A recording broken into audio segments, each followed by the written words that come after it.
I wonder how monsters feel about our disguises. How would I feel if I saw a person with a Eureka mask? That's a lot of oyster pails that used to have noodles in them. They look kind of greasy. I know the dog doesn't pay me, but I'm still not searching through that greasy trash.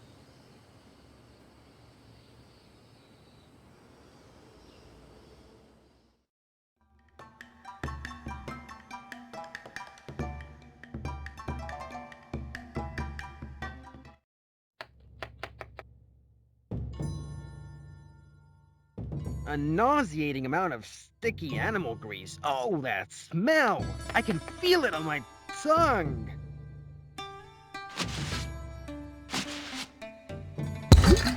Ugh, it's all sticky now. Say, those are some gruesomely greasy noodles you got there. Noodles are the stuff of life. When the gods made man, they crafted him out of golden noodle string, and then perfected their creation by making the first woman out of chopsticks. They made them of chalk, I tell you. Our gods came here with the first brick of that well. Our family was here after the earthquake of 1755. It's the same date. Okay, I think someone is calling me over there. Now be a good Samaritan and help me out delivering an anointing bowl to a poor burn victim. Yikes, all this grease makes them sticky. Where do you want them delivered? To an alleyway near Chinatown North. There, I once found a bandaged man, and I made it my personal quest to feed him. Since then, I bring him one plate of noodles every day and leave it in the open for that poor, shy man to eat. Bandaged man? Interesting.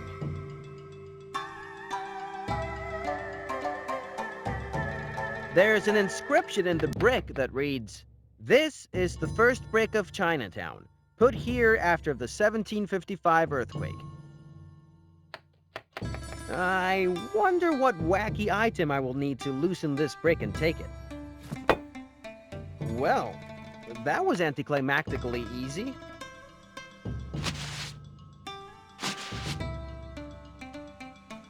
Let's try that out. Logic tells me it should smell like cinnamon now.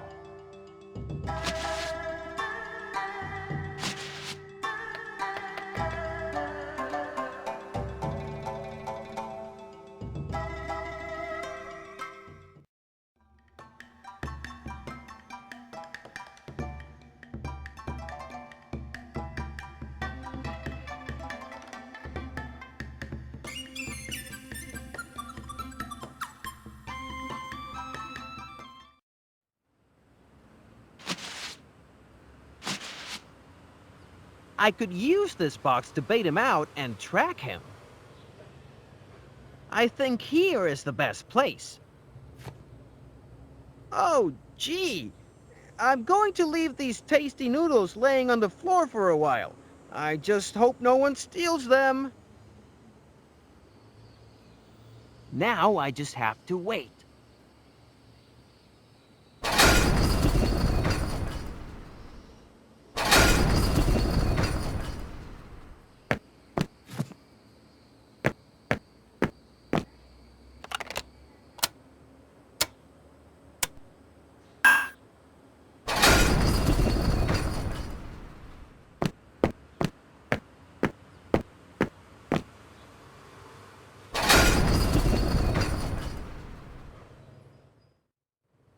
He must be invisible. That means that if he's not involved in Doc's disappearance, he might have seen who did it.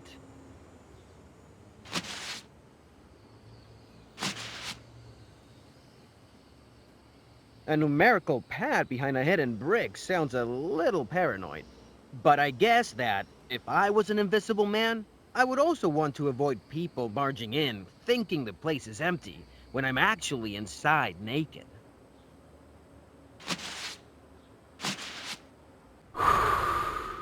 And now the dust is stuck to the grease on the keys, showing which ones the invisible man punched. Eureka You're a genius.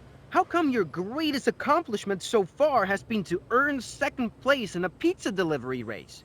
Never mind. Now that I see which numbers he punched in, I can crack the code.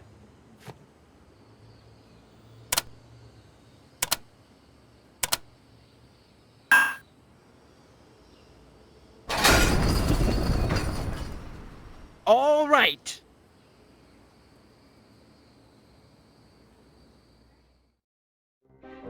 Okay, I know you're hiding here, and I know you're invisible. And in 5 seconds straight, you will tell me what the hell happened to my friend, or what, geezer? Or I'll introduce you to my friend, Azul's left hand. You'll have to catch me first, you dumb son of a whore. Ugh, this laundry basket stench could bring a rotten horse back to life. Ouch! Ha! Take that, swine.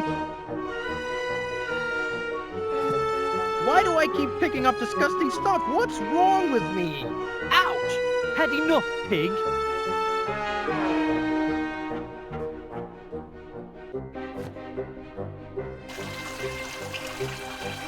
Ouch! Watch your step, geezer.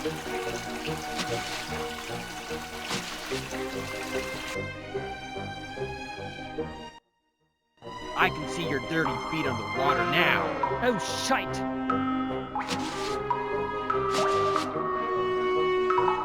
This is your last chance. You either surrender or I'll fry your nerves with a 220-volt short-circuit zap. Wait, champ, wait. I give in. Just don't do it. Oops.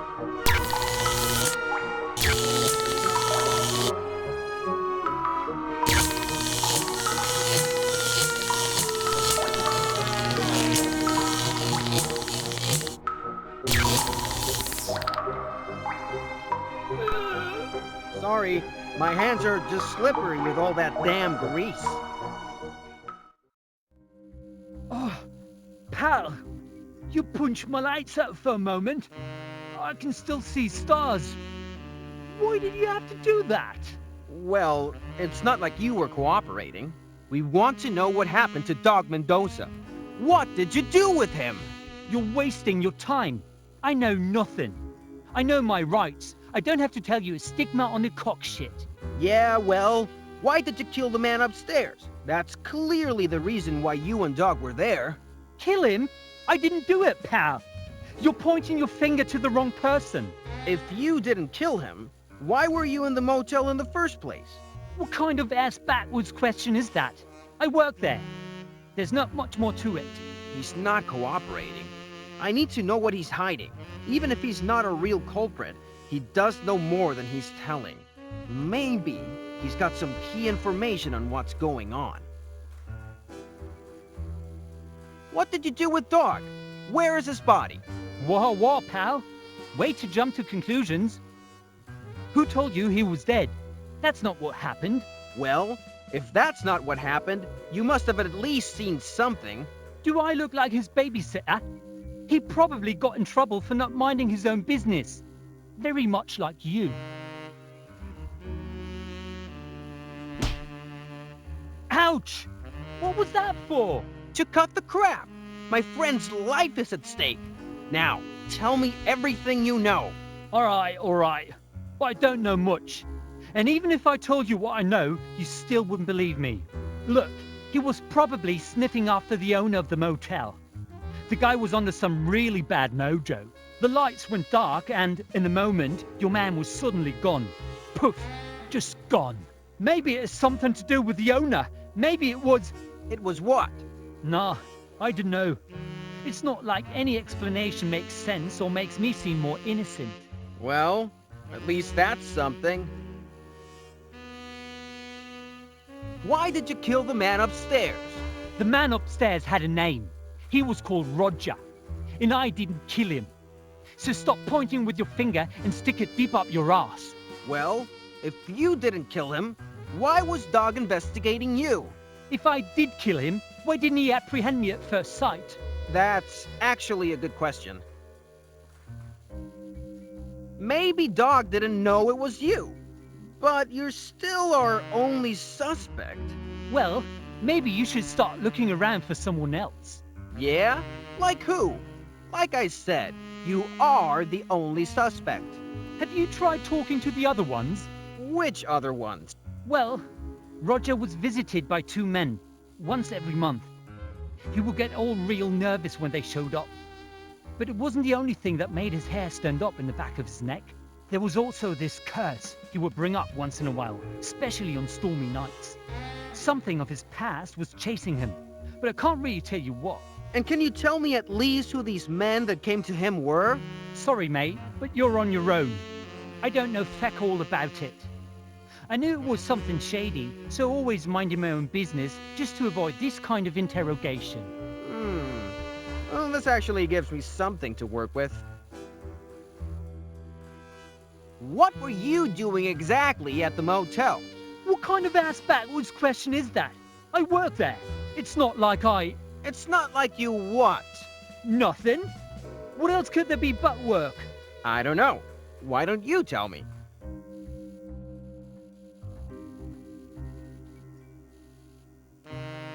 What?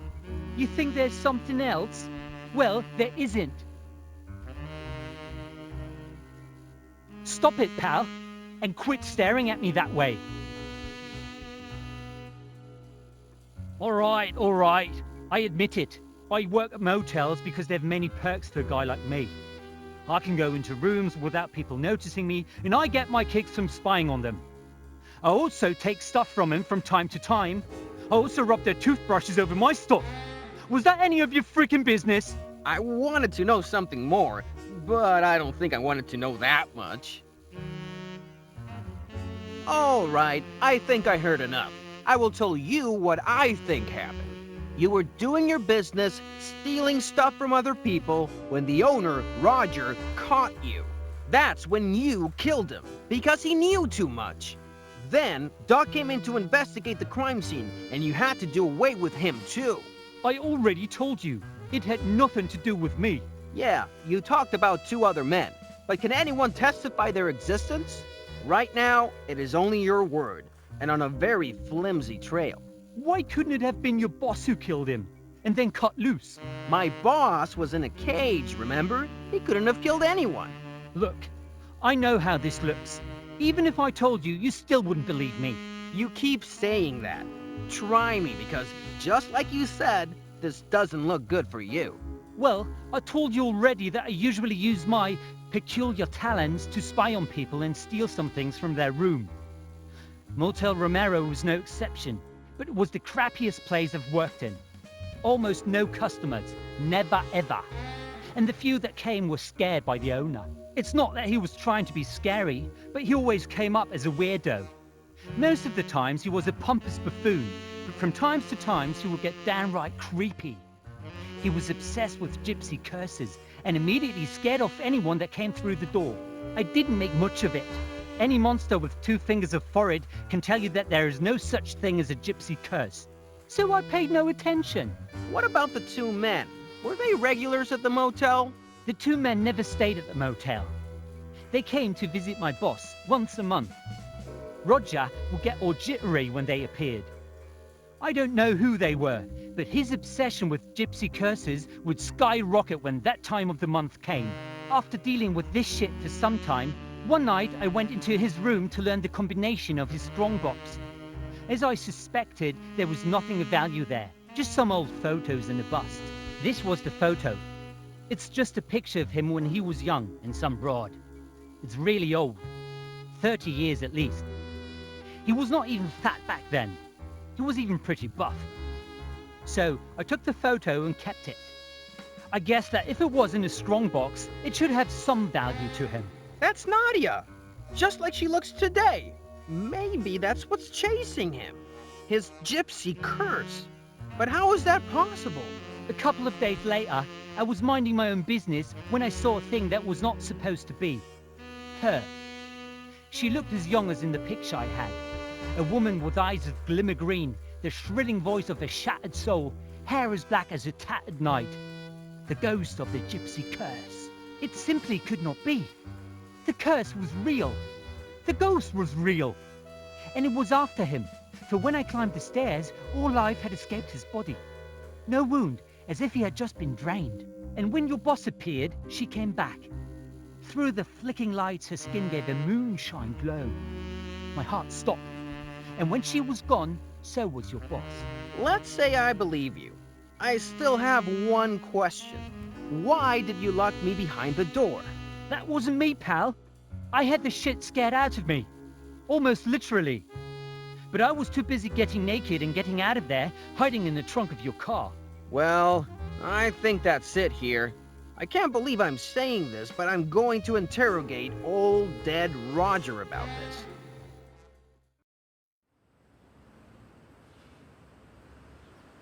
Nah, I've already interrogated the man and made a mess of his room.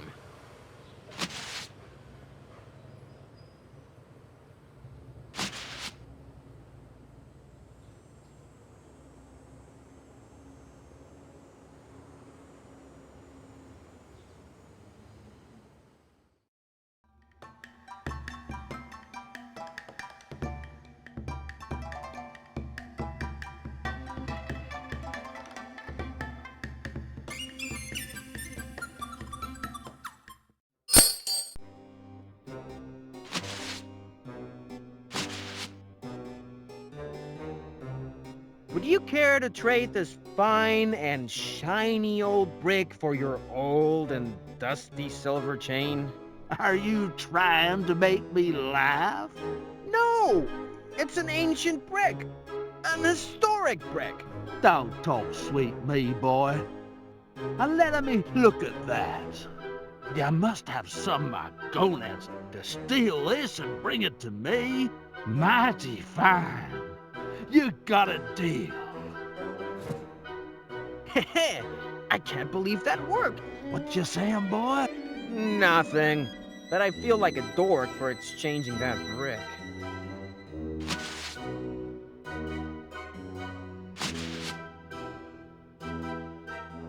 Have a nice day.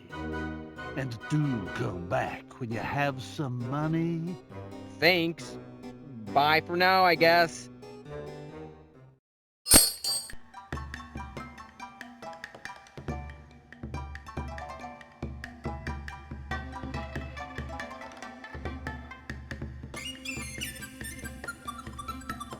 A chain guarding the place where people must wait in line to enter Miss Chen's restaurant. Take the chain? But then how will people know where to wait in line? And if people don't know how to wait, how are they expected to know how to act? Chaos would reign! Fathers will kill their children and feast on their entrails! It would be horror! Ah, screw it. I'm taking it anyway.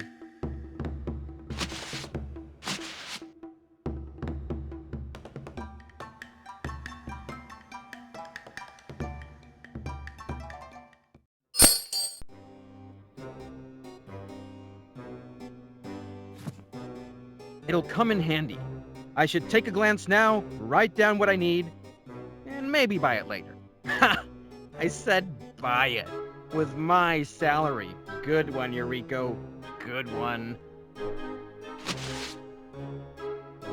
Well, it's not like the book is running away or something. I should find another use.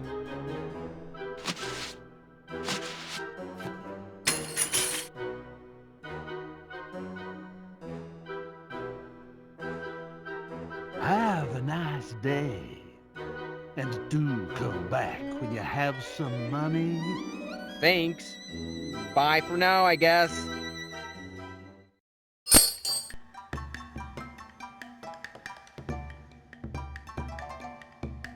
The chain on this side is connected to the book inside the pawn shop. Got it.